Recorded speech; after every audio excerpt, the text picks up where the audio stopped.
Hello अस्सलाम वालेकुम दोस्तों। मेरा नाम उस्मान है और आज जो मैं टॉपिक लेकर आया हूँ उसके ऊपर मैं कुछ बातें करना चाहूँगा। और टॉपिक का नाम है कि हमारा सिलेबस या हमारी तालीम जो है इतनी फरसूदा क्यों हो चुकी है कि हमें जो है मार्केट्स के अंदर जो जॉब्स अवेलेबल हैं, स्टूडेंट ग्रेजुएट करने के बाद जो है उसको क्वालिफाई नहीं कर पाते। इसमें सबसे बड़ा जो इम्पोर्टेंट की फैक्टर है वो कंट्रोल है सिलेबस के ऊपर। इसका मकसद ये है कि जो बच्चों को सिलेबस पढ़ाया जा रहा है वो कंटिन्यूसली मार्केट के हिसाब से अपग्रेड नहीं हो रहा। जो हम पहले पढ़ते हुए आए 10 साल पहले और हमारी आने वाली नस्ल भी वही सिलेबस को जो है वो पढ़ रही है, वही रिपीट कर रही है। हमें जो है वो रट्टाफिकेशन की जो प्रैक्टिस है वो उन्हें करवाते रहते हैं कि आपने ये चीज़ पढ़नी है, ये चीज़ ज़हन नशीन करनी है। एक चीज़ को ज़हन नशीन करना और एक चीज़ को समझना दो अलग बातें हैं। जब तक हम इंस्टीट्यूशन सिलेबस के ऊपर कंट्रोल रखेंगे, बच्चों को नई टेक्नोलॉजी या आर्टिफिशियल इंटेलिजेंस के बारे में नहीं बताएंगे, तो बच्चे सिर्फ जो है हाथ में डिग्री लेके ही आगे बढ़ते जाएंगे और उनको मार्केट के हिसाब से कोई जॉब्स नहीं मिलेगी। मैंने यहाँ पे कुछ इम्पॉर्टेंट पॉइंट्स नोट किए हैं जो कि मैं चाहता हूँ आप लोगों के सामने रखे जाएँ। सबसे पहले ये कि अगर हम चीज़ें सिर्फ वीडियोस के हिसाब से ही सीख पाते हैं तो हम जो है सिर्फ स्विमिंग की वीडियोस देख देख के हमें स्विमिंग कभी नहीं आ सकती। अगर ऐसा होगा तो हम जो है वो नेशनल चैम्पियंस बन जाते और या हम किसी ओलंपिक्स के अंदर पार्टिसिपेट करते सिर्फ वीडियोस को देख देख के। तो हमें वीडियोस भी एक की फैक्टर पॉइंट्स आपको दे सकते हैं, बट ये कि प्रैक्टिकल इन्वायरमेंट में उतरना और प्रैक्टिकली कोई काम करना वो बहुत ज़्यादा इम्पोर्टेंट है। जब तक हम कोई चीज़ प्रैक्टिकली नहीं करेंगे हम कोई चीज़ सीख नहीं सकते जस्ट सिर्फ वीडियोस को देख देख के। दूसरी ये बात है कि जब भी हम किसी अच्छे स्कूल में या इंस्टीट्यूट में जाते हैं तो हमारे सामने जो है असातिज़ा आता है, एक बिल्कुल एनर्जेटिक वे के अंदर आया जाता है और हमारे सामने सिर्फ जो है कलरफुल दीवारें होती है जिसके ऊपर बहुत कुछ लिखा हुआ होता है। सिर्फ एक असातिज़ा एक एनर्जेटिक पावर के साथ ही नहीं होना चाहिए और सिर्फ ये दीवारों को कलरफुल नहीं होना चाहिए।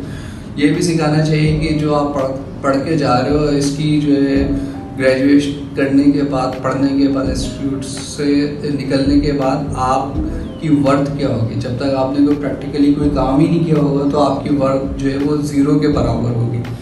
सेकंड ये है कि मैं आपके सामने 3-4 बुलेट पॉइंट्स रखता हूँ जो कि मेरी नज़र में बहुत ज़्यादा इम्पॉर्टेंट है।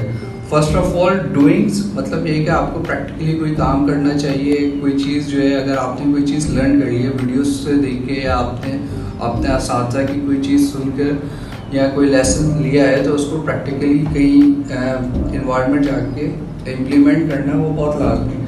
दूसरा ये है कि रियल टाइम फीडबैक जब आप कोई काम करते हो प्रैक्टिकली इन्वायरमेंट में, तो अगर आपको कोई फीडबैक नहीं मिलेगा, आपको ये नहीं पता चलेगा कि आपने जो काम किया है उसको आपने कितने ग्रेड के ऊपर 0 to 10 कितना रेट करना है। जब आपको ये पता चलेगा कि आपने जो प्रैक्टिकली कोई काम किया उसके अंदर क्या खामियां हैं, क्या अच्छाई हैं, क्या बुराई हैं, उसको कितना इम्प्रूव कर सकते हैं, तभी आप जो है एक अच्छे इंसान बन सकते हो। और दूसरा ये कि आप एक जिस जॉब के लिए आप अप्लाई कर रहे हो उसके अंदर आप अच्छे तरीके से क्वेश्चंस और को समझ के उसका आंसर दे सकते हो और प्रैक्टिकल इन्वायरमेंट अच्छे तरीके से आप उसको सरअंजाम दे सकते हो। तीसरा ये है कि आपके पास मेंटर्स होना लाजमी है। मेंटर्स का मतलब ये है कि जो भी आप कोई काम करने जा रहे हो आप देखो कि यार इस शख्स ने अगर किसी एक फील्ड के अंदर कोई कामयाबी हासिल की है तो उसने अपना जर्नी कहाँ से स्टार्ट किया था, उसका लर्निंग प्रोसेस क्या था, वो किन इंस्टीट्यूशंस में गया, किन लोगों के पास बैठा और किस तरह उसने अपने प्रैक्टिकल के काम को सर अंजाम दिया। सेकंड ये है कि ह्यूमन वैल्यूज़ होनी चाहिए। अगर हमारे पास कोई कंपटीशन है तो हम अपने कंपटीटर्स की रिस्पेक्ट करें कि उसने अगर एक मेहनत को एक अच्छे तरीके से सर अंजाम दिया है तो हम उससे सीखें, ना कि उसके हमारे दिल के अंदर जो है वो हसद हो कि इसने अच्छा काम कर लिया और उसने बुरा काम किया। तो ह्यूमन वैल्यूज़ भी यहाँ पे बहुत ज़्यादा इम्पोर्टेंट रहती है।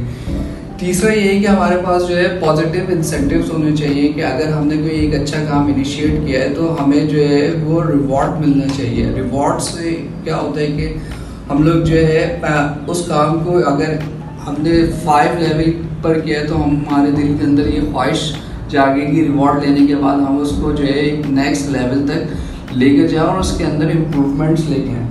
सेकंड ये है कि हमारे पास जो है, जो हमारे जो मेंटर्स हैं या जो काम हम करने जा रहे हैं उनके बिग आइडियाज़ को समझें, सही है, और हम अपने बिग आइडियाज़ को अपने अंदर से निकालें और उनके सामने रखें।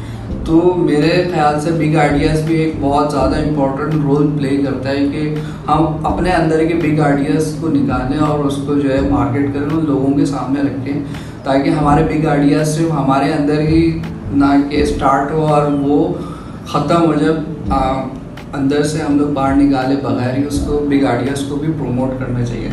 सेकंड ये है कि लास्ट में हमें असेसमेंट करनी चाहिए कि हाँ, अगर आपने एक चीज़ को इनिशिएट किया, अब आप जो है जाहिर सी बात है उसका कोई एक कंक्लूजन होनी चाहिए कि प्रैक्टिकली आपने ये चीज़ सीखी है, आपने कितने अच्छे तरीके से सीखी है। जब तक कोई चीज़ का असेसमेंट नहीं होगा तो हम जो है किसी नतीजे या किसी रिज़ल्ट के ऊपर नहीं पहुँच सकते। ये 3-4 पॉइंट्स है जो कि मैं आप लोगों के सामने रखे कि हमारा तालीमी निज़ाम जो है क्यों इतना जो है पावरफुल नहीं है, या हम इतने अच्छे स्टूडेंट्स क्यों नहीं निकाल पा रहे जो कि आजकल की मार्केट वैल्यूज़ को compete कर सके और जो मार्केट के अंदर जो रियल टाइम जो जॉब्स हैं उसके ऊपर जो है उसको फुलफ़िल कर सकें और क्वालिफाई कर सकें उन जॉब्स को। अगर आपको ये मेरी चंद बातें अच्छी लगी तो मुझे फीडबैक ज़रूर दीजिएगा। अपना बहुत ज़्यादा ख्याल रखिएगा। Thank you so much. अल्लाह हाफ़िज़।